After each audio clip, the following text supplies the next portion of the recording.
everybody to another episode of Close the Gap. I'm your host, JR. Y'all know the vibes. If y'all really feeling what y'all seeing, hearing, please go ahead and comment below. Again, I appreciate all the love you guys been showing me. Please, if you feel like anything what you're hearing is of value, please share. Again, comment. But let's get straight into it. The person to the left of me. Let me just tell you, I've known this gentleman for the past 6 years. Yeah, it's been a while, man. Been a while, 6 years. So check it. Y'all know how it go, especially the males out there. So I moved to Richmond. I needed a cut. And you know how it is to find a barber. It's super difficult, especially coming from Northern Virginia. Man, I had a barber there that was cutting my hair since I was in middle school. So anyways, I'm walking down the street and I see this barber shop. And y'all know that little feeling that you get like, damn, man, I don't know if I'm about to walk in here, what I'm about to get into. Anyways, met this guy, gave me my first haircut. And from there, we just more than just a barber, became a friend. You know what I'm saying? And anyways, I want to introduce you guys to my man's BB. Hey, what's going on, people? So let's just get right into it. BB, I asked this question to everybody in the very beginning. All right? Boy. Here we go. It's a clean cup. It's a clean cup. Man, get out of here, man. I didn't know if you wash the cup or not. No, I don't wash cups around here. We don't do that here. This is a cheap set. You see what I'm going? You probably just rinsed it out. I rinsed it, bro. Yeah, rinsed it out. Like we say down south. You just rinse it out. So, BB, I asked this question to everybody. What was the first situation, event, whatever you want to call it, that whipped your ass in the beginning becoming a barber? Actually, you're not even really a barber. You're more of an entrepreneur. Oh, man. You know what I'm saying? So what was the first thing that whipped your ass in your journey of becoming an entrepreneur? Yo, just being broke. That's so, that's man. I moved out of my mother's house when I was 17, and I was into some other stuff. Yeah. And I was doing all right, but not on the level. I don't want no Frank Lucas or Nicky Bonds and nothing like that. Yeah, right. But it's enough to feed me every night. But I've always had a passion for cutting hair, so I want to say, you know how you don't realize like that you really broke for real. Yeah, that's a fact. But I had this dream and I really believed in this whole barber thing. But just being broke and then finding myself at one point, man, I was homeless for about 3 months. Oh man. Yeah, homeless for 3 months, and I'm gonna tell you, man, something about having your back against the wall. Right. Man.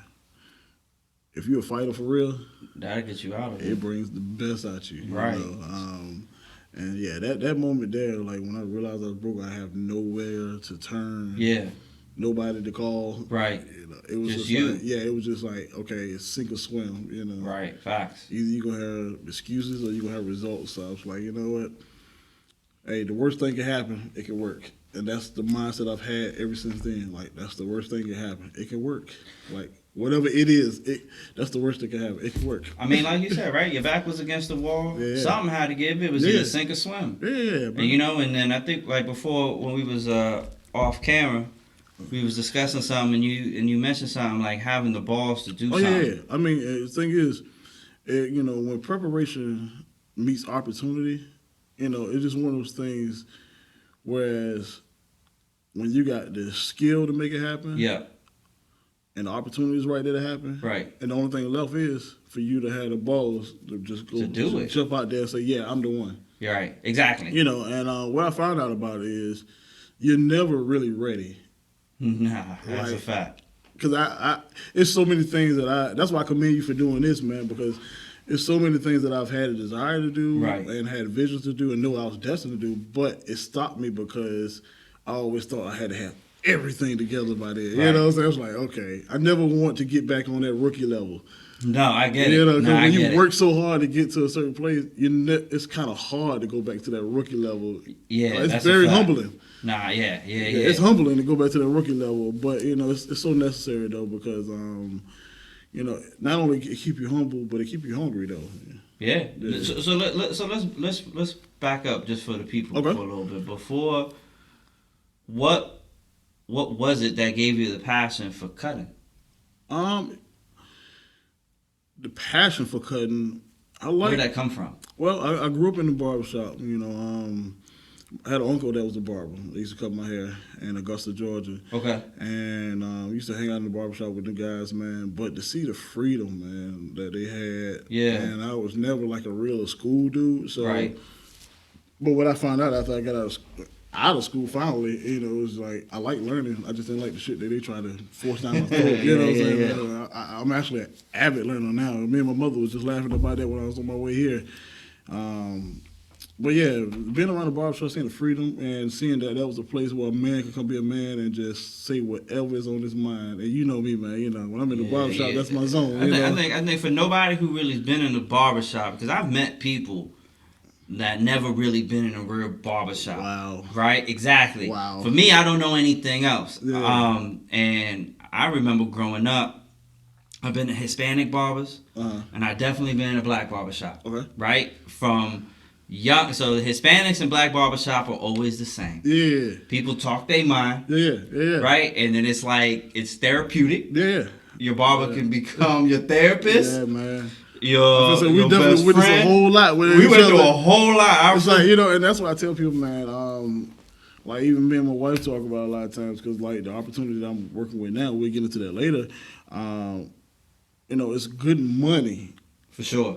But I value the community of the barbershop way more than any dollar that I could make, because for me, that's dope. Yeah, for me, it creates lifetime stuff, man. It's just like, when you move to the other side of town, you can't get to me all the time. I don't cut your hair no more. But guess what? We still homies, though. We still homies. And see, that part is way bigger than any dollar that you could pay me. Right. Because I value the relationships that I build within the barbershop. Right. You know what I'm saying? Nah, it's always a pleasure, right? Because then I'm able to, like you said, I might not live on that side of town. I might not see you. Yeah, exactly. But it's always nice to be able to just get on the horn and knowing that you answering now, answering that, and that's that community, which is dope. So explain to me, because I know you do music. Okay. Right?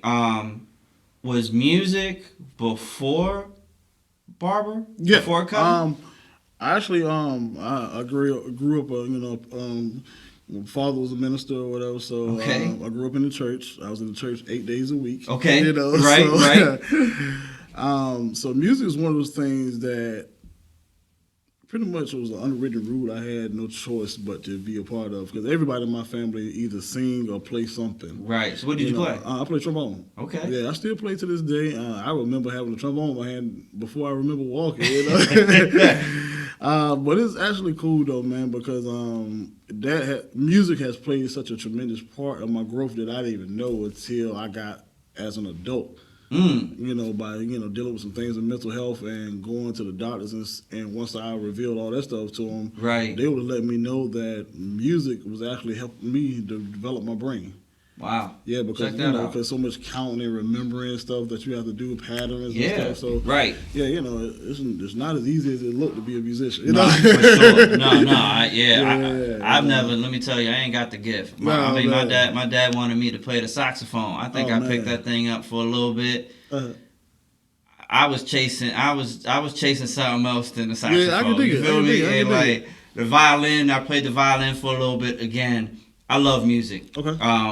But I commend anybody who stick to it, who really drive, because I have seen it, like you said, improve people's lives. Yeah, I mean, because the one thing for me is I love music. It's therapeutic to me now. You know what I'm saying? Even though it's one of those things, because I think a lot of times what we don't realize that just because we're good at something doesn't mean that that's your career path. Right. Facts.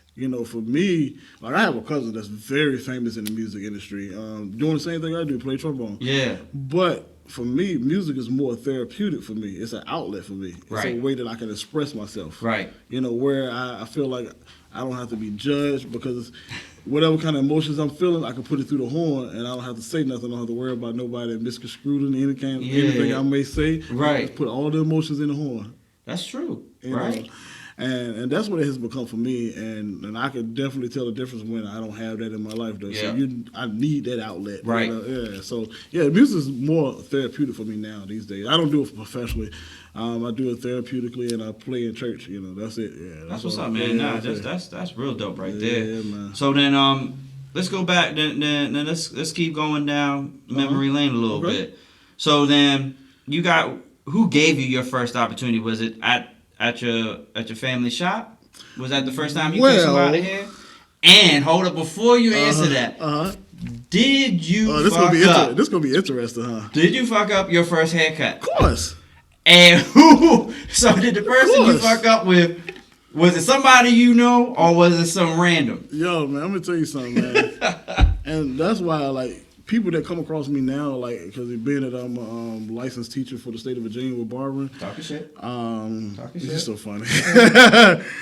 That's why, sometimes I try to find the middle ground, because I don't want people to come up as hard as I came up with it. Right. But then I see, by me giving them, quote unquote, the easy route, they don't really appreciate it. So talk about that come up then. How did that look like back in the day, right? Because you just compared yourself to the people coming up now. So tell me, because I don't know, right? So tell me. Well, now, as far as the barbers, man, barbers, entrepreneurs, period. It's a microwave generation, you know what I'm saying? They just mimic what they see on the internet. Okay. And without the internet, they wouldn't exist. Okay. And so the internet plays a big role. Oh yeah, for these guys now, 5 and below, I call it 5 and below. Why you call it 5 years and below? Like, and now I'm gonna tell you something. I'm just not getting to the point now where we're taking it back. In my shop, we're taking it back to the old school, where it come down to training. Okay. Like yeah. What's that look like? Like, we're gonna scrub you out. You're gonna be a scrub for a little bit. You're gonna have to work your way to the top. Right. We're not just gonna give it to you. Right. Because when you come out, you're gonna be thorough. Okay. Yeah. Way thorough than I'm so proud of my guys now, man. You got a good team, man. I remember man. some of the guys in that shop. And the crazy thing about it now, even the least that you remember, thorough. Really? Booked up all the time. And and it became because of the system that we teach now. How do people? And how do you feel? Because how some people don't get into the system, regardless of what vertical you're in, right? Yeah. So how do you find how do you get these people to follow along with that system, or believe in the system, should I say? That's a good question. I believe in leading with empathy. Okay. I care more about the people than their production. Okay. I care more about their growth than what they can produce for me. Okay. And what that has allowed me to do is I build the people. Yeah. And my people build the business. Okay. You know right. what I'm saying? I do. Because I genuinely just care more about them than actually building the business. Because man, I can go in a little corner by myself and cut hair. Yeah. And you have. You've worked. And I know we fast forward. I know we're bouncing around, and which is fine, because this is what this is about. Really, it's just like conversational. Because I remember. Because you didn't always own your own shop. And the funny thing about it, what people didn't realize, I never wanted my own shop. I remember you saying that. Yeah. If I say that. See, that's the funny thing about it. You can testify to it because you're part of my real clientele. Like the real clientele. Not these people that see me on Instagram, but I never wanted a shop. But this opportunity came where I was paying the same amount I was paying a Little Sweet. Yep. I seen that I can get a building for it, so I was like, okay, I'll try it out. All right, so let's go back. So then.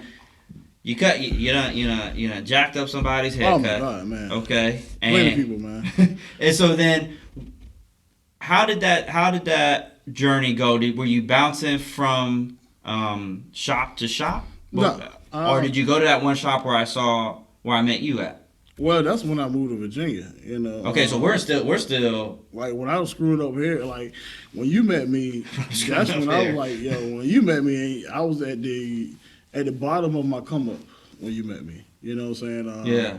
Because the bottom of the come up. Yeah, I was at the bottom of my come up, and what I realized is, like the same stuff I'm doing here, I could have did in Georgia too. Okay. But being in a new environment, certain places, and Richmond is one of those places, they magnetized to outsiders more than the people that they grew up with. I see that. I can see that. And me being a Southern guy, I didn't have a problem with having a servant's mentality. You know, it's like, I'm here to meet your needs, you know. Yeah, right. Because a lot of people forget that about the barber industry. This is a service industry, too. 100%. Yeah, you know what I'm saying? That's why I tip well when I go places, because I live off tips, you know? Yeah, right. You know, that's a fact. But it's a service industry, and you have to have a service mentality, and you got to generally want the best for others to really make it big in this business. Because if you ever thought that you was another number, you would have never came to me more than one time. No. And I've been in situations, and we like you said, it's a service industry, so it don't matter the vertical, but let's just stay in the barbershop. Like, I've been in certain barbershops where barbers just, they forget that. Yeah. You look, they count numbers just trying like, let's get the next one out. Get the next one out. And there's no customer service. No. There's no sort, and I'm not saying like, because I know y'all busy, and I know it has to be quick because there's people waiting. But I'm talking about there's nothing. There's like, yo, you need me, dog. Yeah, like, I'm like that type of attitude. When you walk around with that type of attitude, what happens is you find out real quick that without the people, you have no business. Right. Like, I care so much more about the people that I'm talking about. It has got me into arguments at home about it. You know, all you care about your clientele. Well, the clientele is paying the bills. Yeah, it allows us to live this lifestyle that we live. Right. And a lot of times, so many people forget about that part of it. And I guess because I grew up in church with fathers in ministry and everything, I care. Sometimes they say too much for people. Mm-hmm. But even though it looks like I'm losing in the short term, I see in the long term, man, it's so rewarding. I mean, look where you at now, right? Yeah. So then where I met you said the bottom of your come up. Yeah. Okay. The bottom of the come up. So let's talk a little bit about that come up. Okay. What was that mind switch, or that switch that said, you know what? I'm not going to be at the bottom for too long. Well, I was one of the main things I was dedicated to once I got married, you know, and you having a family now, you understand. The biggest thing that I had to dedicate myself was that I wasn't going backwards. And what I mean by that, not being broke, I mean not going back to, you know, selling drugs or doing anything like that, because I was more concerned about my wife's safety rather than, you know, my personal pride and progress, you know what I'm saying, with prosperity on that level. So I was like, okay, if I'm going to make it, I'm going to make it this way. Right. I don't care how frustrated I get, I'm going to make it this way. Right. Was it easy? No. No. Because I got all the homies around me. I'm still cutting their hair. Niggas just throwing money everywhere. You know what I'm saying? Yeah. It's like when you used to that lifestyle, saying it's like, okay, wow, nigga, you know, like, you know, I really didn't show up for you to take care of the tab, but you're like, God dang, man, you know, like, you just throwing around money. I'm saying, like, I remember when I used to have money like that. That right. You know what I'm saying? Buying steaks for dogs. I still remember and so that. now, what tripped me out though, like the same things that I was jealous about, or envious about, or just feeling like, dang, that should be me. What I found out was like, if I dedicated myself to something, put my all into it, and believe in what I wanted, then how it's going to appear itself and show me how it's going to get it done. That's dope. Nah, that's strong. That's powerful. And once I started doing that, and God knows, when I got introduced into personal development, man, that just blew my mind. And that's what I was going to mention about you, VV. And this is bigging up you. This is all about bigging up the person that I'm sitting with. You have been very big on personal development. What got you into that? Was that something that you naturally came to, or did you grow into that? What for? Personal development? Yeah, and the caring about your personal development. Because like I said, bro, like when I met you, you know, you were at that stage where our conversations after the first, like, maybe 10 visits, we started to actually have a conversation. And let me tell you something, on a side comment, I always keep saying this shit about you. Okay. I still remember standing in front of the damn shop at 8 o'clock in the morning, and you had a line of people waiting for you. Like, we was opening up for, like, waiting for Jordans to drop. I'm sitting here like, yo, who the fuck is my barber? Like, who is this dude? But anyways, I regress. Oh, my God. Tell me, am I lying? Am I lying? Nah. Am I lying? Did you know what's funny, though? I think, especially a lot of younger barbers that come behind me now, you know, it's crazy to say that because, like, I'm just not getting okay to realize that I'm becoming one of the old heads now. Like, no, you're an old head, baby. Oh, now you can just tell me. You're an old head, baby. Baby, I'm an old head, baby. I'm an old head.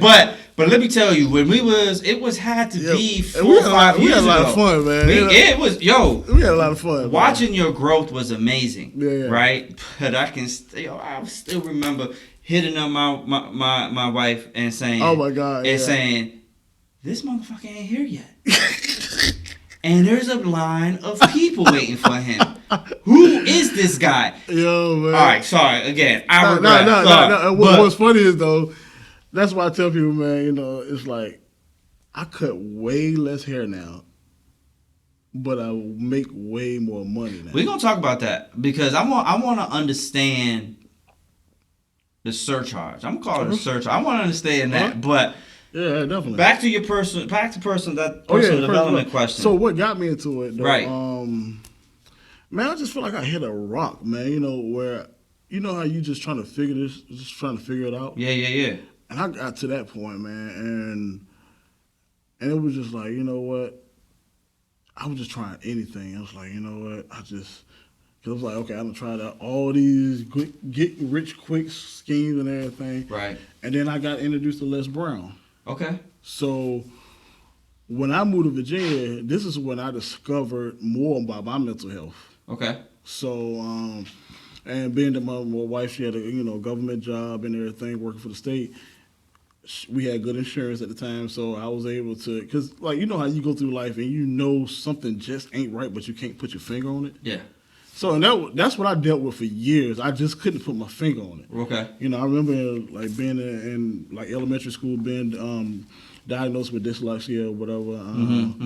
But I didn't really know what that meant because coming from a black family in the hood, it doesn't get talked about. Yeah, no, because like my mother was a swept on the rug. Like, you're not putting my child on medicine. That was the end of that story, and that was like, that was it. You need to focus. You need to do better in school. That was the end of that conversation. Right. But when I got to Virginia, you know, I was away from all of that, so I felt like a lot of prejudgment that I had growing up, it wasn't there no more. So I was free to just fly and discover and find out who I was.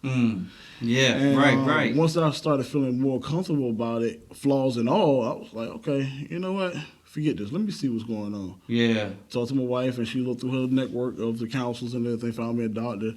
And when I got tested, I realized, found out through testing that not only was I dyslexic, but I had adult ADHD, and I also was dealing with, anxiety and depression or whatever. So now I'm saying, like, okay, now I know what it is. How do I deal with it? Now you said an adult. So how old are you at this time? I want to say about when I started really stressing about life, man, because like you get to a point in life when you start stressing because you're trying to figure out like, why am I here? Yeah. Like if you really, I'll put it this way, if you are meant for greatness, that's a question that keep you up at night and you can't sleep. Like, why am I here? Thought I was the only one. No. When you destined for greatness for real, you're sitting there, you don't get a peaceful night of sleep.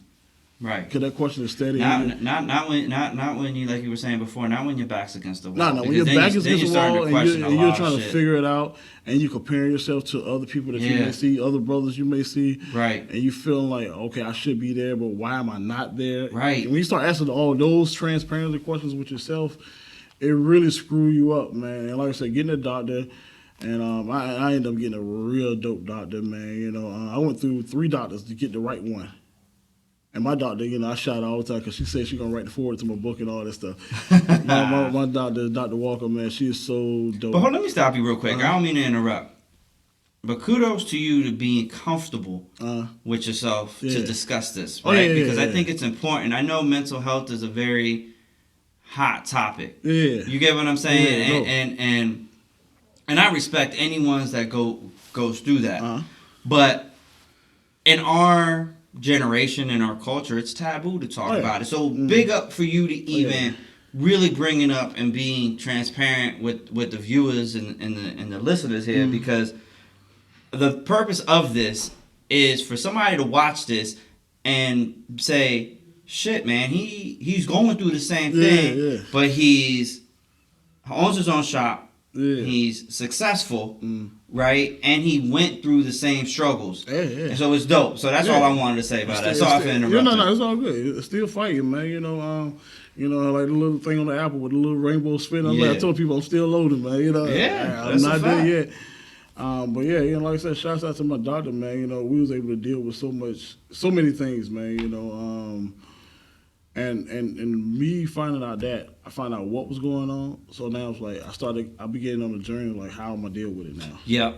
No, I get that. No, I completely get that. And I had a mentor of mine, an older guy from my church. He told me, like, look, everything in life is simple if you just, I was trying to think how he put it. He said, if you just follow the procedure.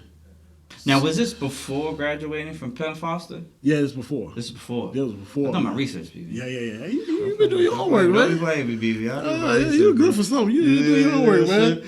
So that was before graduating. Yeah, it's before graduating. So now I started buying into that idea, like, okay, everything in life is easy if you find a procedure. I was like, okay. Everything is easy when you find a procedure. Okay. Yeah, so I took that and just started just moving along, man, and it's like, okay, everything I did, I was like, okay, let me find a procedure for it. So, especially with cutting hair. And, talk about that procedure with cutting hair. You said when you found it. What does that mean? Once I found like a system, you know what I'm saying? What was your system before opening your shop, like in the beginning? Do you remember? I mean, I had somewhat of a system, but I was still hoping and guessing, shooting the dice, and hoping that Joe get, I know it's gonna come out right. I know it's gonna come out right. I just don't know how long it's gonna take. Yeah. I don't know. But now, it's like the system is so crazy. But I don't want to get too far on the subject. No, you're fine, man. The mental, the whole person development thing, how I got so deep into it, was that as I began my search of just discovery, right, I got introduced to The Secret. That was the first thing I got introduced to. And then once I read The Secret, listened to the book, watched the movie, and because in my learning style, it's like, okay, I need all of it. Yeah, I need all of it so I can comprehend it. So I need all of it, and I was okay with that. And what started making me feel a whole lot better was I realized that a lot of the people that I admired, they deal with the same stuff I did. And it's like the main people I admire that have mega success, they learn how to take what was supposed to be a disability and turn it to their superpower. That's what this is. It's a superpower. And that's what I was like, okay. And I heard Les Brown say something when I got introduced to him. Heard him say that, because he was talking about, because he was labeled, mentally, elderly, retarded or whatever. He has, he's one of the twins. Yeah. And he was talking about the fact that he said that sometimes you have to believe in someone else's belief in you until you got enough strength to believe in yourself. And who was that person that believed in you before you believed in yourself? What worked for me, because I was so guarded, and as men growing up, you, like you say, it's only but so transparent you're going to be. Yeah, that's a fact. So what I found was I started taking advantage of virtual mentors. Okay. So people I probably would never meet, but I ended up just like taking on to every word they were saying, and started just believing in it and working the systems and taking the little advice. So you really completely sold yourself into not sold yourself. I don't know if that's the right word, but you really put yourself into really getting that personal development help, right? Because people, when you say virtual mentors, I took virtual mentors. This is 2020. Because I had nobody, like, to be honest with you, no offense to nobody, but I had nobody that was that ideal image of where I see myself going. But it didn't stop you from finding somebody. No. You see, that's the point. The University of YouTube. You see, that's the point, though. So viewers listen. Yeah. Right? Because that's, again, the reason why I'm doing this is for the people who don't have anybody there, right? Because the University of YouTube, man. The University of YouTube really works. You get what I'm saying? If you find the right people and you really just sell yourself into one, being self-aware. Because I'm big in being in that self-awareness. Purpose, but once we get to a point where we're not in survival mode, where we're just in discovery mode, it's almost like survival is like, okay, it's almost like having a Wi-Fi connection, but it's a real low signal. But you can survive and just stay connected to that signal. But when you're in discovery mode, there's plenty of signals that you connect to. So you're discovering, you're seeing, there might be a signal that's stronger that you can connect to. Right. No, that makes perfect sense. You know, when you see a stronger signal that you connect to, whether it's familiar or not, you connect to that signal. Now, how important was that for you to? How important was that process for you in order to open up your shop, your current shop? So one of the biggest things I heard in the secret, you heard me repeat, and I'll tell you that's exactly where I got it from. One thing I heard in the secret was this, that you don't necessarily have to know how you're going to get it done. You just got to have enough belief in the what that you want to get done. Right. And the belief in the what, the how will appear itself. Right. Now, I'm going to tell you something, man. As a practitioner, man, I feel like I'm a pretty decent barber as a practitioner. You know, pretty decent, dude. You were top 10 in RVA. Whatever, get out of here. Pretty decent, top 10. Am I lying? I saw you. That's what they say, you know. Okay, that's what the people say. Top 10 in RVA. That's what they say. BB. That's what they say. With your picture on it. That's what they say, you know.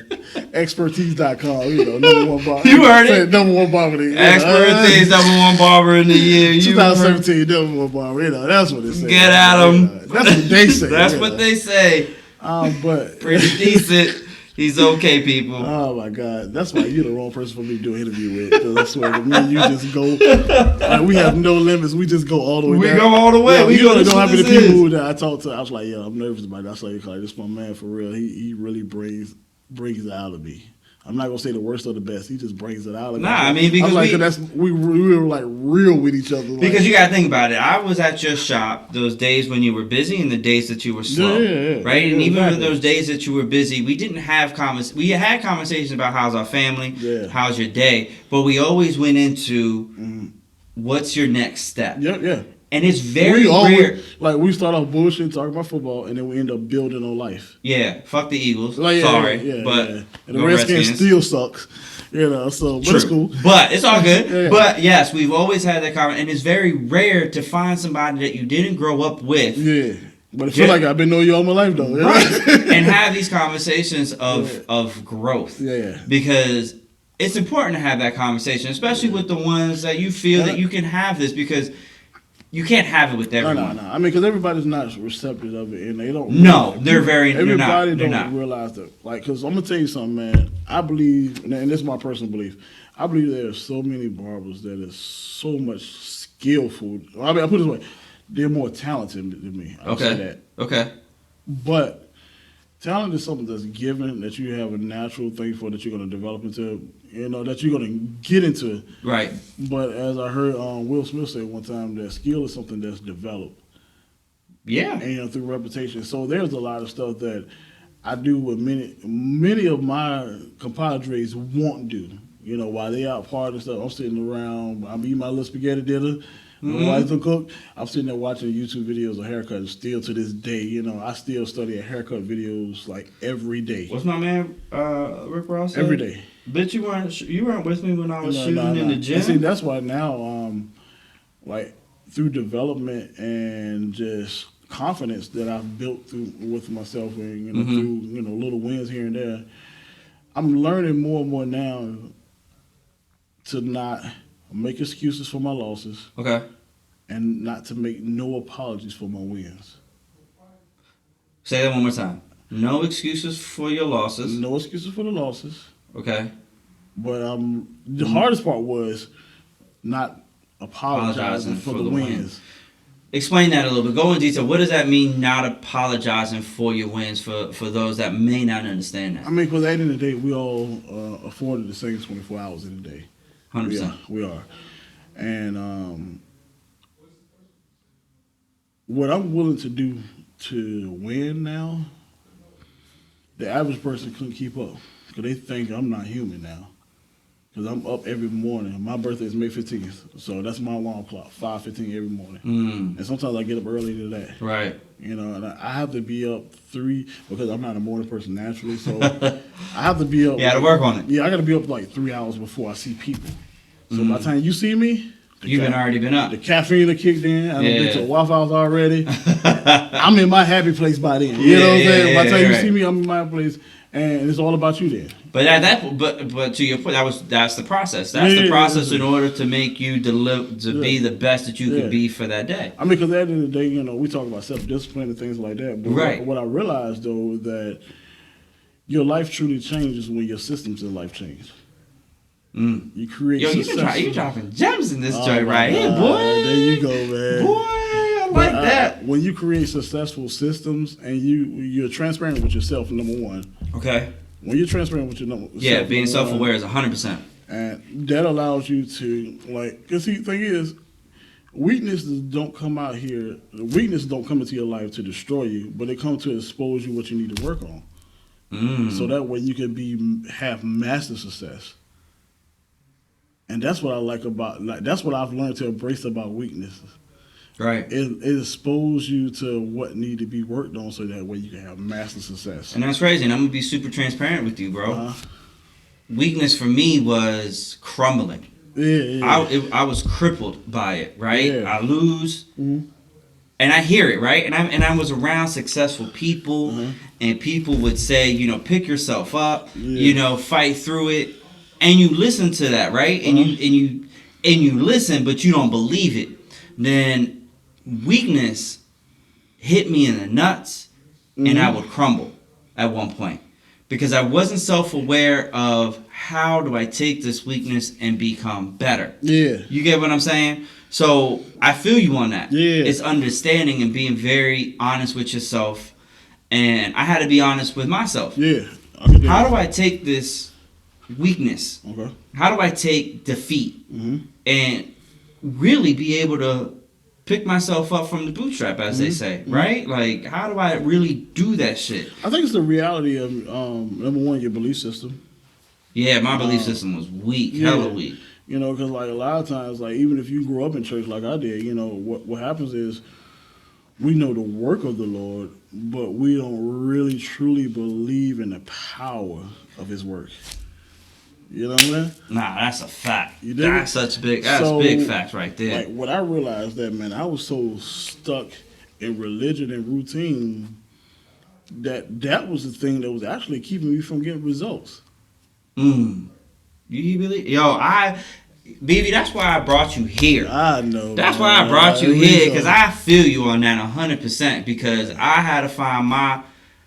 And this is not anybody to run out there and say that you got to go to church. You got to find your own belief system one way or another, right? But I feel you because I also found that eventually the Lord helped me achieve to get over that hump of being fearful of doing something like this. Dude, I come from an era, and I said it before, I come from an era where you don't take pictures. You feel me? Like, you don't jump on camera. Man, I'm going to tell you something, man. You doing this was like, for me, it gave me so much life to see you doing this. Like, appreciate it. Like, I've been holding back for so long, and I would never, like, go on camera with nobody. Yeah, I feel you. I wouldn't. It had to be somebody like you that I had a genuine relationship with to go on camera, because I'm so guarded, because I'm like, okay, I don't want nobody to get this close to me. Yeah, like, that's a fact. Like, I'm always living this political life. Like, nah, I don't need you to get. You don't need to get that close. Yeah. Right. But I do know that there's so many people that can be helped by your situation and your story and your come up. Actually, you know, so because like for me, that's what gave me the confidence to do what I'm doing now. Right. By seeing how somebody else came up. By me having Les Brown as a virtual mentor, right, and looking at how he was born on a floor of the projects in Miami, Florida, and he was labeled eligible with retardation or whatever. And he grew up with all these. Yeah, he grew up with all these like learning disabilities, but he ended up being a legislator or whatever. And he ended up just doing like now he's one of the most profound speakers that you would ever know of. But I was able to, and then what I learned from him by me being inspired by him, people buy into stories. Yes, because I can relate to his correct. You're right. Relatability is important. You know, no college education, you know, right? But like the skill that I have, like even just speaking wise, like people think that I've been to school for speaking and all that stuff. No, I learned all this stuff in church, man. You know, it's the willingness of learning. I think that's important. You know, I think being forced to get up at like 5, 6 years old, making announcements at church, right. Easter plays and things like that. Yeah. But what I realized though, like everything, and that's why the church is so important in ways that so many of the woke people don't realize, because it develops you on so many levels. It's pretty crazy. Like you get like bachelor's degree type of information, like every Sunday, training quickly in the church. Yeah, because like now I don't fear getting in front of a crowd. I actually perform better in front of a crowd. Okay, okay, right. Like, because what happened was, you know, like doing church. Yeah. And then I was a part of a major cutting team in the barber industry. So it's like, when the lights on, let's go. Let's go. You're like an athlete. Like, you know, an athlete. That, I'm more like just like quiet, just chilling. Yeah. You know, that's my natural personality. Right. And what I've learned for that myself, and you know, I'm gonna tell you something. It's crazy though. What you realize is that what you thought was the destination, you realize that it was just another vehicle that's going to help you get to the destination. Mm-hmm. I agree. This whole BB the Barber thing. Right. You know, it started out as a joke in the hood. You know, being that BB is my real nickname and like family nickname, because my father was a twin. Yeah. You know, so they called the twins Big Buddy and Little Buddy. My father was Big Buddy. So right. Instead of calling me Junebug, they was like, two BBs, two B's off of that. And Junebug. Yeah, instead of calling me Junebug. You know, down south, instead of calling you Junebug. Could you imagine walking in the barber? Hey, I'm looking for Junebug. Hey, Junebug, where's Junebug? Hey, Junebug, where's Junebug at? I got an appointment. But, you know, taking that, man, and that was my natural name. But what I realized, though, as so many years has passed, that when I was able to separate the two, and I realized, like, okay, BB the Barber is a character. It's right. I get it, like, right? Because this is a character, because Edward Hamilton is somebody totally different. Yes. Because what happens is, and this is what I've learned about it, that there's a lot of stuff that I talk about in the shop, and I entertain in the shop, and I be an instigator in the shop, that I really don't care 2 cents about. You really don't. But what I realized you really don't. But this is the thing that I realized, that, you know, about the community that I built and what it means to really be a barber, is that when you get off work, you got so much stuff on your mind. Right. Mm-hmm. I'll just use you as an example. Yeah. Knowing a little bit I know about you, it's like, okay, right. You got the wife, number one. You got the kid. Yeah. And you got the dog. Yeah. You're thinking about your responsibility as being the man in the house, taking care of all of that. Mm-hmm. So when you come to the barbershop, it's my job to take your mind off of that. Mm. To give you that one place of refuge for at least 45 minutes to an hour where you can relax and be you. Even go in the back and get you a drink. Yeah. And just chill out. Right. And not to worry about none of that stuff. This is like the one place where a man can truly just be a man and just right, say whatever's on his mind. I don't care how you feel it. You can say it how you want. And it's my job to entertain you, make you laugh. Yeah. Even if you done had a bad day at work, I done distracted you now. give you a bunch of laughs. So by the time you go home with a fresh cut and a fresh personality. So when your family see they get the best of you and not the worst of you that's drained from work. Now, do you teach that to your barbers? I do indirectly now. Okay. Yeah, I do. Let's explain. Sorry, I don't mean to cut you No, off, but but let's talk about a little bit. Man, I'm of on how your time, man. Whatever you want to do. Let's talk. It took a year for me to get here. I'm That's here a fact. on your It did time. take you a now. while to get here. So whatever you want, we got it right now. You get the best of me now. That's what's up. Because I want to kind of build off of that, right? Mm-hmm. Because you're doing that as BB, but BB now in 2020 is a shop owner. Mm-hmm. Okay, so. My question. I pay the bills, but I don't consider myself like a boss or owner. Nothing like no, that. but that's not your personality, anyways, to carry that. But if from a person looking from the outside, you are technically the owner, and the boss and your name is on the bills. Collection call, late payments, they call. Right. So your shop is still executive, right? The Executive Groom and Lounge. Right, Executive Groom and Lounge. You guys holler at him if you guys are ever in Richmond. Ask for anybody but me. Please. Do you teach these skills? Do you teach that skill of being able to have that customer service and at the same time self-improvement to your other teammates? I do. But for me, I'm trying to find a balance now, man. You know, of presenting it but not forcing it. Because you naturally, when you find something that works for you, you want to force it because you want everybody to know how good it is. Okay. Like personal development, you know, like a lot of my guys, even my right-hand man, you know what I'm saying, I tried to force it on him. Yeah, right. But the time has not yet come, you know what I mean? Okay. And so now I've learned to present it and not force it. So that way, when the student is ready, the teacher will appear. So then, but at the same time, isn't it one of those things? So like I go back and say though, yeah, like I told you before, the things that other barbers and my clients and my guests, the things that they admire about me the most, they don't even realize it has nothing to do with the haircutting.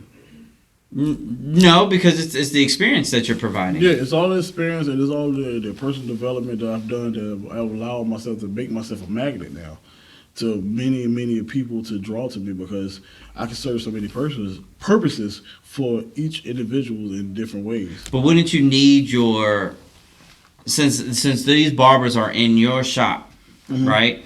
Don't they need to have that same sort of not personality, but more of customer service in regards to your visitors or their clientele? And see, what I've learned with my guys within the last 5 years was in the beginning, year one, I tried to turn everybody into me. Okay. But then after a while, what I realized within year two or three, I was like, you know what? How about this? I want you to be the best you can be. But I want you to be the best, though. Right. Don't be nothing less than the best. You don't have to be me, but I want you to be the best you, though. Okay. And that... Was that the changing point? Oh, my God, man. I'm going to tell you something, man. My guys, man, what they realized, though, like, yo, you see, we in the cut. Yeah, you guys are. We're not in no main street. No, not at all. Now, you're a witness to this. Yeah. We're not on no main street. Yeah. We're in the cut. Right. But I guarantee you this. My guys are making more money they ever made in their life as a barber. All these niggas got they look like slot machines in their credit score. All of them like 7+. Okay. You know, my right hand man, he just bought a house. You know, doing good with his family. You know, that kind of stuff I value now. I think that's because important. I believe in building people. Yes, exactly, and you said that before. Because I believe the business is just a platform for me to fulfill my purpose. Right. The business is a platform for me to fulfill my purpose. Right. Because I just honestly feel like it's not about me. Right. It's about the people that are in your space. That I've been entrusted with to be able to help them to get to their next level. I feel like I'm just I'm not big like Jesus or nothing like that, but I take on the same mentality that I'm nobody but a servant to the people. Right. And which makes sense because I've seen it, right? I've seen you go from working for somebody, having that one small ass studio, right, just with you, literally just with you, and to building. To be honest with you, that's my preference. Oh, I know it was because you said that. I only want to be by myself. You said that. That's why you chose that studio I want to be at by one myself. time. But an opportunity arose that you decided to have a building, and you decided to have a team. But you see, your personality and valuing other people has helped you achieve the success where you are currently. Yeah. Right? Because there's certain bosses, managers, and owners that don't see that. Yeah. Right? They always see But I think because they all turn and churn. I think it's like they can always, because there's a bunch of barbers. Everybody wants to be a barber, like everybody wants to be a rapper, or everybody wants to be a ball player. Yeah, and it's like now we're into the generation now where it's actually cool to be a barber. And I want to talk about that, right? It's cool to be a barber now. Let's talk about that because you mentioned earlier, I think you called them, you said Five Below, right? Shouts out to all of them. They know who I'm talking to. Okay, so let's talk about that a little bit. Because I seen you on Instagram. Yeah. And you know me as a digital marketer, this intrigues me. Yeah. So we have plenty of conversations about this. We have. So how do you feel that? Because let me tell you, bro, and I want to give people a little bit of context too. Yeah. You're just not a barber, right? Man. You've been to competitions. You've held shows. Yeah. You've hosted shows. Yeah. Styling shows like women and men, right? So you're versatile, right? So my question is, how do you feel digital, Instagram, social media, or just digital marketing? How has that affected in a positive or in negative way in this industry? I think for those of us that have been here before, it affects us in a positive way because it allows us to be able to reach many people in different ways. But I think the guys and the ladies that had just started with this business and only seen that part of it, I think it crippled them. Cause you teach. Yeah. You did teach. Yeah, I still do. You still do. Yeah.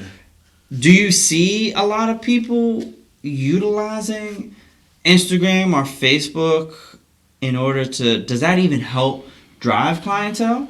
Or is it still more of word of mouth? It can expose you to more people, but my personal belief... Yeah.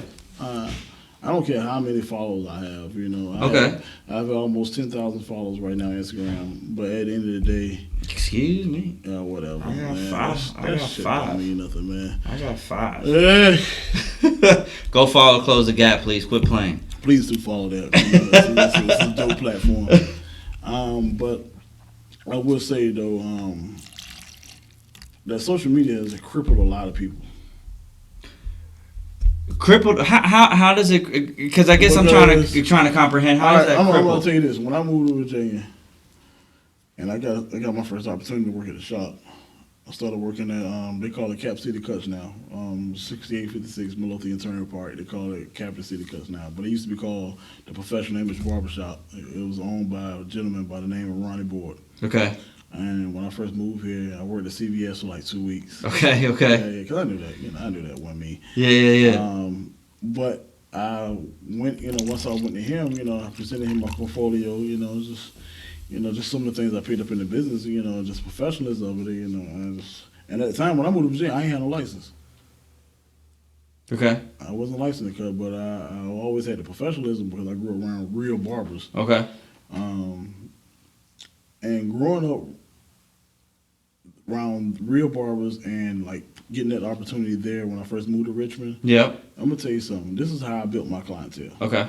Like just give you a basis of it, so you can get an idea. Please, yeah, because again, I want you to give, because this is the point. This is the point of the conversation where points like that is definitely helpful for maybe an aspiring barber or stylist. 2006, there was no Instagram. Right? No, you're absolutely right. Facebook was only for people that had college email addresses. That's facts. Only thing I had was, like, as far as the internet, was MySpace. Black Planet? Black Planet. Mi Gente. I feel like you were in Mi Gente. In my mind, you were in Mi Gente. I feel like you were saying that you were Dominican or Cuban. But I feel like in my mind, you were going around telling people you were Dominican. No, I don't want to. I don't eat tacos. In Mi Gente. I feel like you were in Mi Gente. I don't eat tacos. It's all good. I mean, we don't eat tacos either, but it's all good. I eat chicken wings and tequila. Because of that reason. I feel like that's why you were in Mi Gente. But go ahead. And so, all Black Planet in MySpace. But at the end of the day, Black Planet in MySpace, we trying to get chicks on that. Like that was the deal with that. Yeah. So when I got married, what I'm saying, of course, I had to go through my idiot phases, my idiot phases of being married. Right. What I'm Yep. Being a dickhead, all that stuff. But getting out, like, where I made my money at? Yeah. Hand to hand. What does that mean, hand to hand? So hand to hand, you know what I was doing? Like where, you remember, so where my shop was, okay, 6856 Midlothian Turnpike, it was called Professional Image at the time. Okay. So where my shop was at, you remember Rad Audio? Rad Audio? No, I don't recall. All right, so it was big, like in the hood, sometimes when you move to a new city, you don't realize you're in the hood until you in it. Until you in it. Yo, so I'm like... Yo, shout out to everybody in Church Hill, because I was in the hood. So when I moved here, I'm like deep in Southside. So what Southside, though, what I think the reason that I didn't realize I was in the hood, because, being from that type of neighborhood anyway... It's different. Like, Southside reminded me of Decatur. Okay. You know what I'm saying? Yeah. So I was like... I felt comfortable there. I felt like I was at home. I felt like this was Georgia. Like this is shout out to ATL. Yeah, it was like this is. I'm living in Richmond City now, but I'm from Richmond County. Yeah, like that's what in Georgia. That's where I'm from, in Richmond County. Oh, okay, that's a small world. It was like one of those things. Like, okay, all right, Richmond City ain't nothing but a big Richmond County. I'm like, all right, I can dig this. Right. But what happened was, they had a Rad Audio. I'm gonna tell you, Junior, this is the stuff that I did. I would go when I had nobody in my chair. Mind you, this is when being in the first chair was still unpopular. And that was one of the myths that I wanted to ask you. Is that really true? Like if you sat in the first chair, niggas got it so. Oh, let me not say that. No, you fine. This is not sensitive. This is don't be sensitive at all.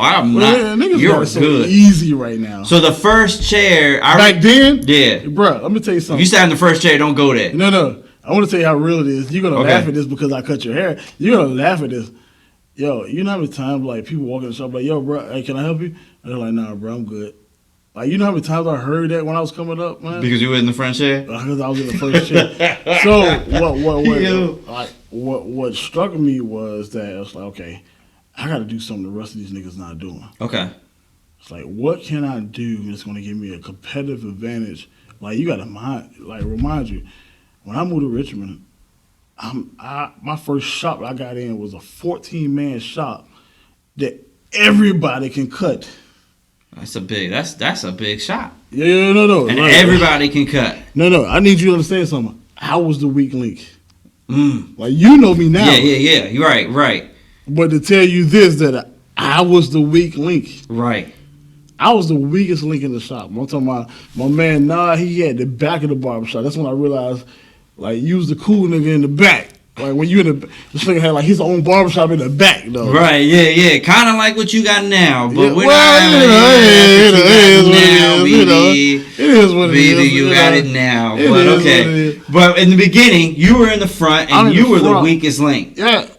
Like, so the owner, like me and him, like, that's my brother, man. I love that nigga to death, man. Ronnie boy, because he gave me my first opportunity here. And he's the type of dude, man, would give you his shirt off the back. He's a family guy. Right. I sometimes, you don't really get a chance to vocalize to the people. Right. But I've learned so much about family from him.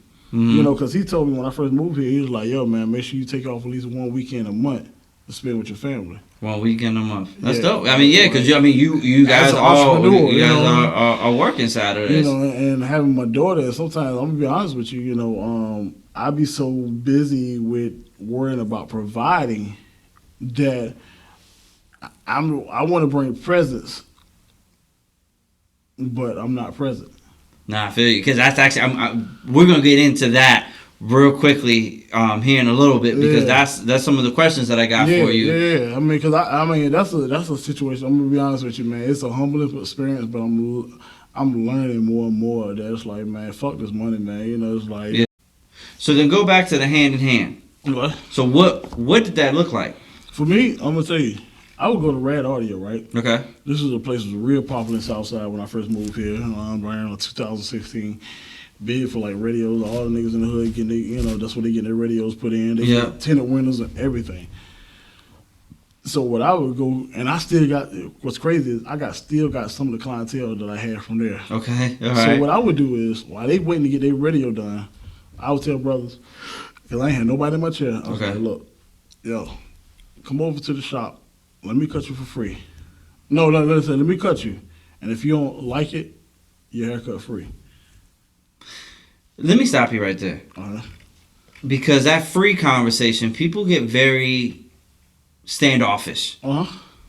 I agree with you 100%. If I don't know you as a digital marketer, I'm offering you my services for free because you don't know me from anything. I have to build rapport. And I have to build, exactly, that's a rapport building. And that's going to get me back to something else that I want to talk to you about. So then you doing that is huge, because it makes sense. So any entrepreneur, regardless of what avenue, don't be afraid of saying, I'm going to give you for free. But go ahead. So you said if you don't like the cut, you could go, you know what I'm saying, it's free. So, okay.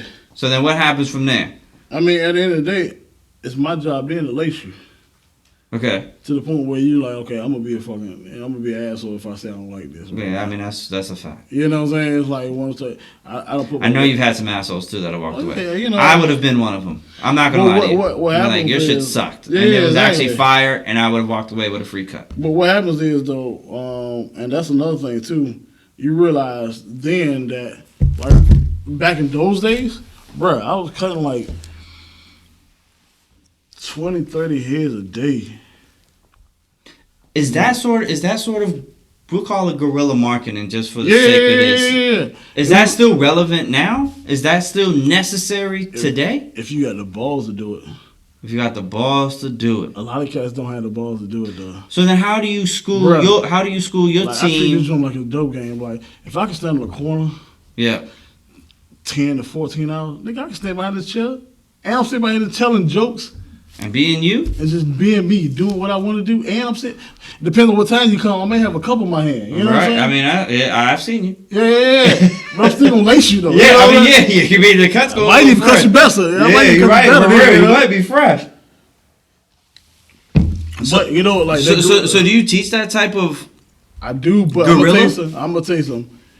What I'm realizing now, though, the realness that I want to teach... Yeah. I'm going to have to, like, get some more balls and get my own school to do it. You've been talking about that for a minute. I remember you keep saying that, right? Because like, when I worked for Richmond Tech, you know, teaching barbering, they only wanted me to teach people how to be able to pass the state board. I'm saying it on camera. Yeah. Richmond Tech, that's all they wanted me to teach them. They didn't want me to teach them how to be a good barber. They wanted me to be successful. They didn't want me to teach you how to be a good barber or to be a successful barber. Yeah. They wanted me to teach people only to be able to pass the test. And that's why I was not a good fit for them.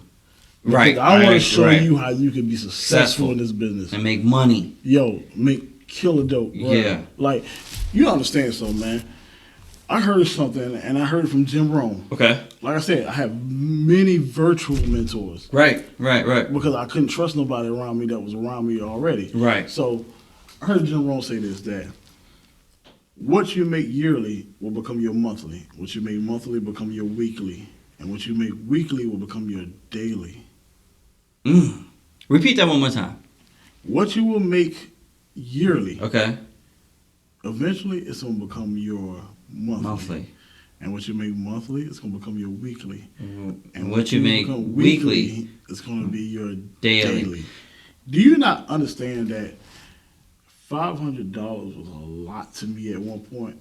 I was like, yo, if I can make $500 in a week, I'll be good. Yeah. But when I bought into this idea and this oleology. Right. I was like, yo, the first week that I counted up, I think it was like a Thursday. Even, matter of fact, the bad thing about it wasn't even a Friday. It was a Thursday. Okay. Nigga, I'm not doing no chemicals or nothing. I'm just straight cutting hair. When I cut hair and I realized, like, yo. No Beijing. None of that. None of that. Yo, side comment. Yo, I remember you gave me the Beijing. My hairline was running away. I always say this story. First of all, it wasn't no goddamn Beijing. It was the Beijing. It was a different type. It was a color treatment. I don't give a damn. All y'all that's not in the industry, y'all want to call it Beijing. Beijing is actually a company that I do not endorse. All right, cool. Either way, I had the fake hairline because my hairline had already ran away. It was super sweet. But I had went to Dominican Republic to go ahead and jump the broom. I know. And the shit sweated out. I ain't even gonna lie to you. The shit sweated out. My hairline was back out. I say the same story every day. All the damn tequila. It was on. No, I was on the Dominican rum. You know what I'm saying? Because I was in my country. But yo, anyways, I'm sorry. But that shit. I'm sorry. What was you saying? My fault. My bad. What was you saying? Only you, man. But yeah, you know, what happened was, I had to learn. Like, I'm gonna tell you what got me though. Like I said, number one, you know, when I moved to Richmond, I'm gonna tell you what I had, man. And that's why I'm gonna tell you something, man. That's why I big up my wife so much. Right. Yo, man, you know, me, you know, had so many deep conversations, personal stuff. Yeah, for sure. Yeah, for sure. And like the year that I'm in now, I'm in year 13. Me and my wife been married 13 years. Big up, shout out. Yo, you know. Shout out to Mrs. Vivi. Yeah, I'm gonna tell you something, man. I thank God for her, man. You know, because she was such a foundation to my success, man. You know. What they say beside I don't know what they say. Beside every great man, there's a great woman. I say beside, not behind, right? Yeah, because I mean, I'm just glad she was present. Yeah, you know, that's a fact. And what happened was, man, you know, by her being present, it allows me to come into my own and becoming who I was, you know, because I'm gonna tell you, I want to paint this picture for you and any of your listeners that are listening. I want them to really understand, like you're gonna need somebody. Yeah. Some type of support system. Yeah, for sure. Where you going? For sure. When I moved to Richmond, man, I moved to Richmond in 2005. No, 2000. Yeah, was it 2005? We got married in 2006. But I moved here in 2005. I had a cousin of mine that was in the military. Okay. He was a recruiter for the Navy. Okay. And so he didn't have no bills. Right. You know, so you dealt with the military, so you understand that he didn't have no bills. So he was like, yo, man, you come over here and live with me. But, you know, he knew I was already dating her or whatever. We had been talking and everything. And, bro, a lot of you not. This is what I want to tell you. This is what I came to Richmond with. Okay. I refused to go back to selling dope, you know, so I was like, oh, no. I came to Richmond with a 1990 Corsica.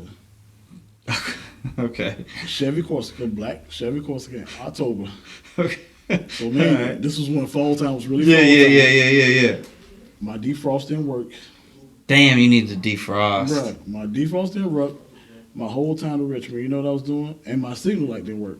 So, my whole time to Richmond, man, I don't never get a chance to talk about this kind of stuff. This is so dope. I don't get a chance to talk about this kind of stuff. So, my whole time to Richmond, I was like riding. I remember riding up, like once I got on I-20, like the closer I got on, like to Richmond, it was getting foggier and foggier because fall. October. It's October, right? So I had a white T-shirt. I'll never forget it. The whole time riding, I'm wiping. Like I'm riding and I'm wiping.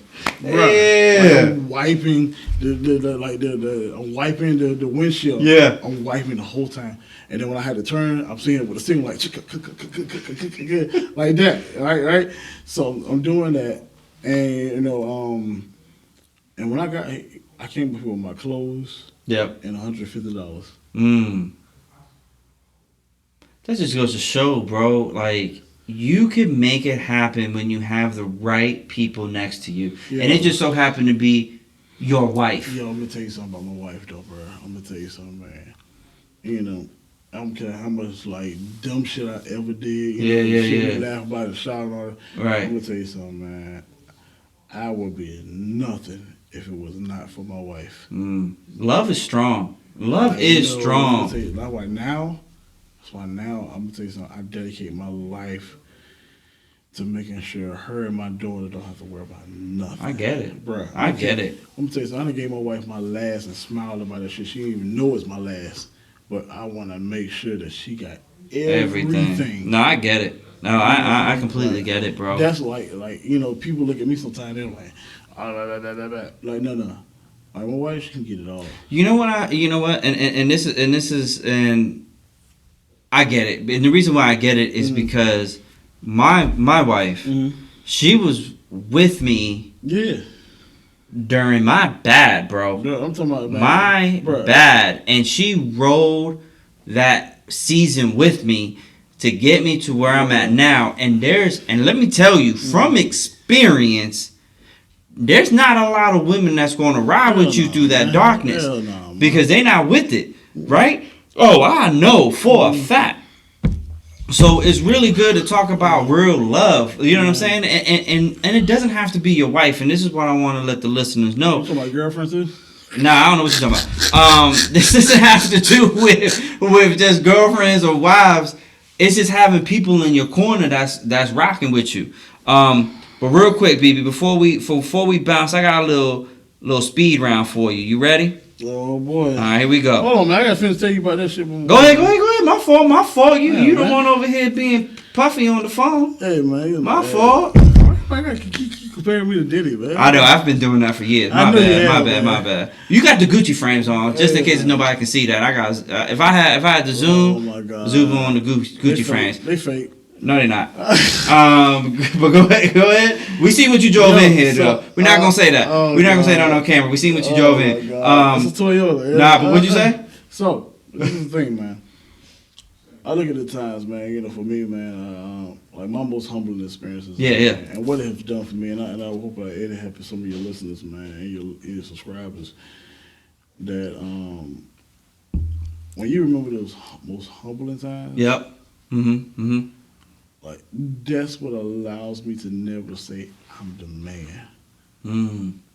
Just facts. Like, I never, you never have me come out of the pocket. Only time, man, you talking shit to each other when we talking about football. Football, 100%. You know what I'm saying? No, 100%. So when we our college about, basketball. When we talking about real life, yeah. I don't take credit for none of that shit. You know what I'm saying? That's on some real stuff. Yeah. Like, I think about the times that, like I said, after my wedding day, August 12th, 2006, me and my wife got married. We went back to celebrate that. Where? We went back to celebrate at our apartment in Chesterfield, and like we was on an air mattress still, bro. Like we didn't even have a real bed yet. Right.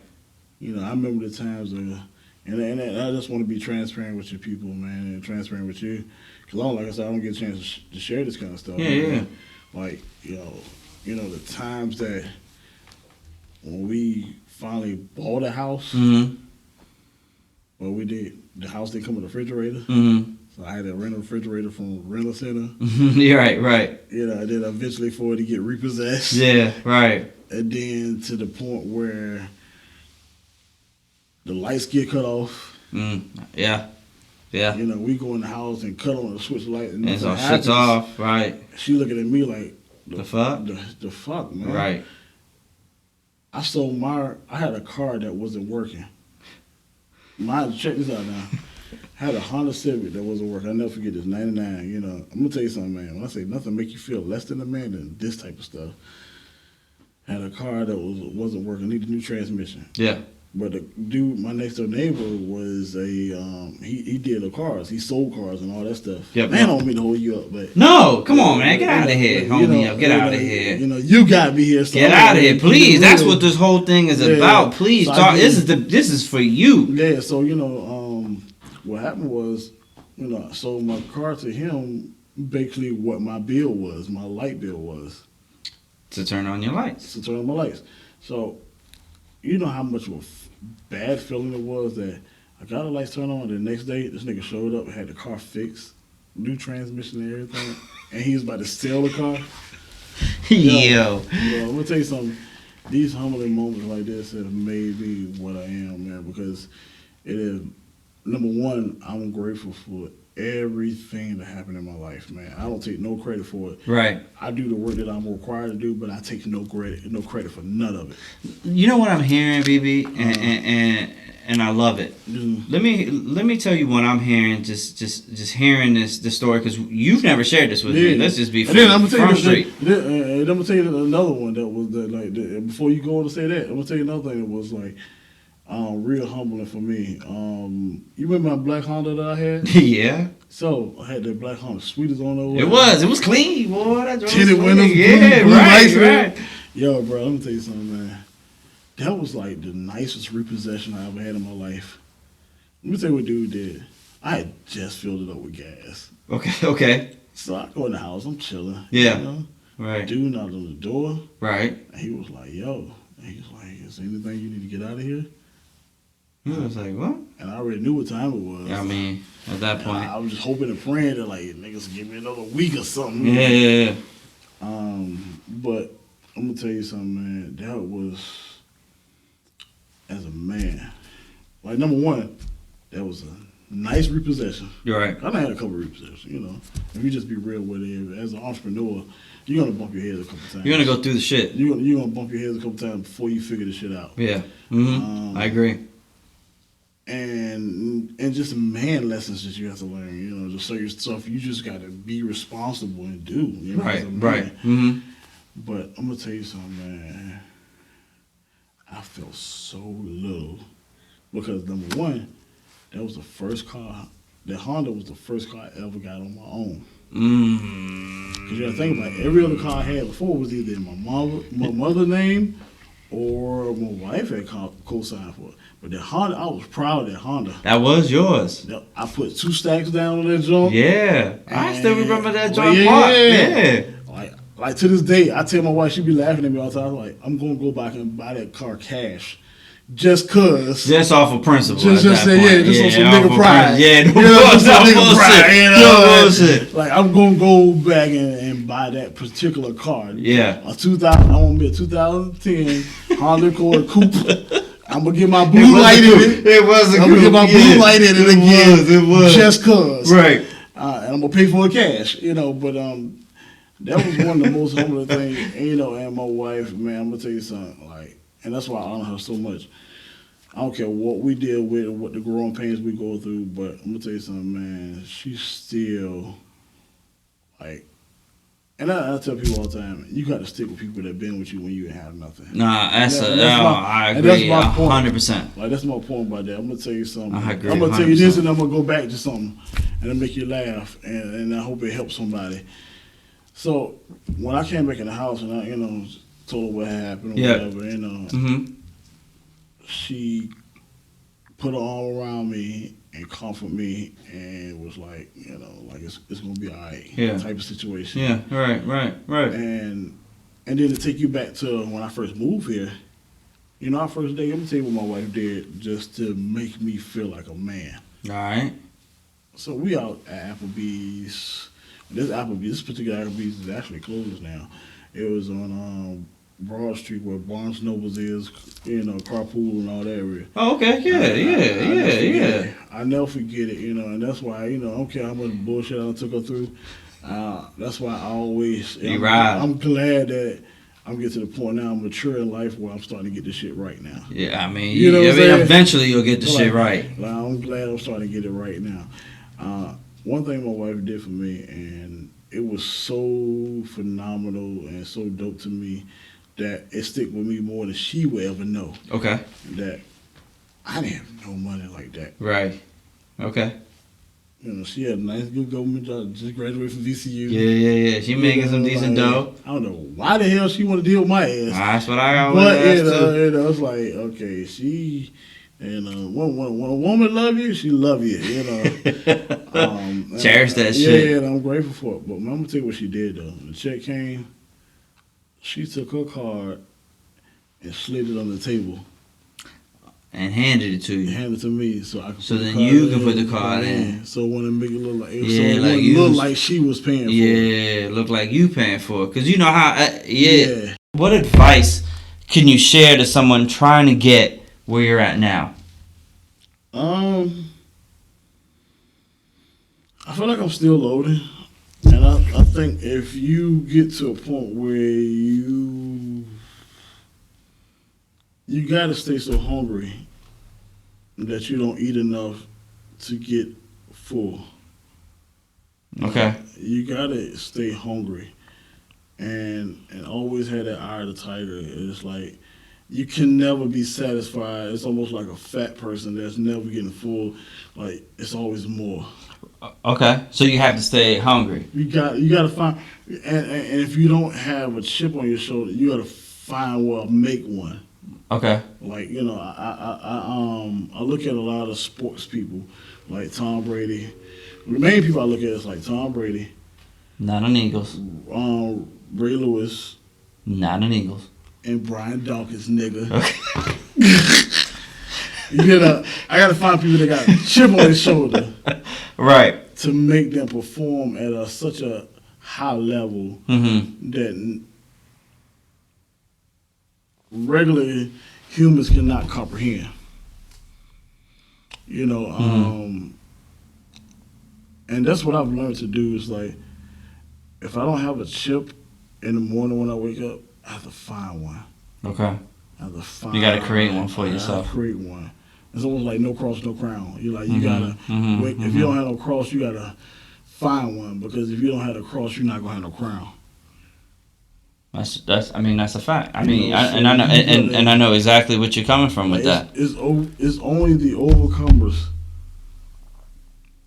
that's gonna have the success stories that people gonna admire. Right. Only the overcomers. Yeah. You got to be tried, but you got to be tried by fire, though. You got to be tried by fire to make sure that what you believe in yourself and the system that you're working, you got to be tried by fire to know that it's going to work. No matter who don't believe it, you believe it. 100%, because you got to believe in yourself. Yo, At the end of the day, you got to believe in yourself. Bro, I'm going to tell you something. Like, it's so scary sometimes, man. Like, some of the stuff that's revealed to me, like in dreams and stuff like that, that I have no choice, that I can't even sleep unless I believe in myself at such a level.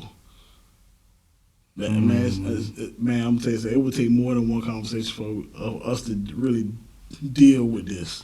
Now, and to that, what would be some steps that you would give an up-and-coming barber or somebody in your shop, 2020, what type of steps would you give them to do, or some steps that they should take? Okay, I will tell you this, simple as this. If you can change your mind, you can transform your life. So then break that down for somebody in terms where they could take some actionable steps. Okay. All right, I'll tell you this. You evaluate where you are. You see where it got you and where it has gotten people around you. Okay. If that is not where you see yourself being, it's time to take it up to a whole nother level. Right. So then you start evaluating a whole different level. So, okay, I know where I'm at. I know where I've been. Yeah. But where do I see myself going? Right. Find you an example. If you don't find an example around you, find a virtual example. That's what I did. No, facts. I found a virtual, like personal development, period. My first example was Les Brown. Now, barbering experience, it was a guy by the name of Kenny Duncan in Philadelphia, Pennsylvania. Like my father, as you know, my father's from, North Philly. Yeah.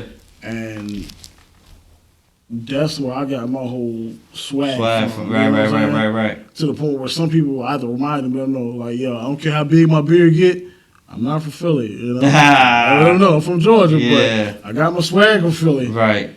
But you have to find your inspiration from, like, see, Kenny gave me, oh man, when I got with Kenny, I'm gonna tell you something. Kenny Duncan, big up to Kenny Duncan. And what happened with him was this. I had so many of my peers, up-and-coming barbers, niggas was tight with it, like legit with it. But he had such a system with the way he was doing stuff that everybody couldn't digest it. Because it was too hard and it was it was so off the grid of what we thought we should be doing at the time. Right. But I'm gonna tell you something. By me and niggas joking me, talking about, oh, you Kenny Jr. I got all kind of jokes. Yeah. He was a clown. But guess what though? Like now, the stuff that take them niggas that do an hour, I can do it 15 minutes now. Now you know what though, BB. I want again. This platform is to big up anybody that's sitting here doing what they're doing. Yeah. And I want to make sure that Richmond. Yeah. And in the world, especially Richmond is one of the places that Richmond is one of those places that Richmond don't even know what it is yet. Nah, you know what's crazy though? It's a gold mine. You know what's crazy though, and I always give love because I got the tattoo on me. It's always gonna be love for 703, Northern Virginia. You know what I'm saying? But Richmond is always gonna be that place that always gave me my first opportunity to become a professional. Place. No, it really is. But my point of saying that is because you were the first barber that I ever met that did digital appointments. Yeah. Right? The first barber that actually, I wouldn't say the first, but the first barber that I met here, that actually showed a level of quality, in regards to how you cut, and a level of customer service that you're not going to find. And I respect you for that, and I commend you for that, and I hope more barbers or more people in the service industry can see that and take heed, because, dude, Richmond was ranked number 5 in the worst, rudest cities. Yeah, exactly. But that doesn't show everybody in the city. But with that being said, BB, I definitely want to say thank you. You know what I'm saying, for coming on. Close the gap, and I appreciate it. I know it takes a year again. Before we bounce, tell people how they can find you and how you can be reached and what you're doing currently. Don't find me. Don't find you. Damn. Don't find me if you want a haircut. Yeah. Don't reach out. I'm currently not really. What's your Instagram, BB? Shut up, and what's your Instagram? Oh, God. What's that? At bbthebarber.com. 2 B's. THE. Okay. BARBER. Okay. At Instagram. And aren't you a barber on a set? Like, when I mean set, like a movie set? Yeah. Yeah. We'll talk later about how you do that. Yeah, I'm the head barber for a TV show that's shooting in Richmond right now called Swagger. Talking shit. Yeah, it's based on it's pretty much like the modern day Cosby show. Okay. But it has so many different dynamics to it. The growth is amazing, BB. Shout out to you, bro. My God, man. The growth is crazy. It's just crazy, man. It's just crazy, man. It's one of the things, man, where never in a million years I thought I would be doing the things that I'm doing now. But what was it? Preparation? Yeah, when preparation meets opportunity. That's it. Because I prepared myself to do so many things. Right. And it has made the difference. Lord, no. Oh, my God. It has made such a big difference. And I commend anybody that's striving to do better in life, man. And, and because of this platform, it's going to give me not only this inspiration, but it's going to give me the confidence to do what I know I'm supposed to be doing. Man, dang, I appreciate that. No, so it's dope. It's dope. It's a dope situation, man, because there's so many people that can benefit from what we do and our stories. Because I know that there's certain details of my story that many will never be privy to if I don't really share it with them in such a intimate way. No, it's important. It's important. It's important because you can relate to so many. But BB, I appreciate your time, man. I appreciate you coming out here. I appreciate you having me, man. Definitely. I really appreciate you having me. Thanks for watching. Hopefully this was helpful. Please smash that like button down below. The more likes this video gets, the more YouTube spreads this out for more people can see it. I do want to take the time to thank EMS, all our healthcare nurses, all our sanitation workers, truck drivers, grocery store employees, and everybody else on the front line out there taking care of us and our families. We appreciate you. Again, please hit that like button. Thank you guys for watching. Peace.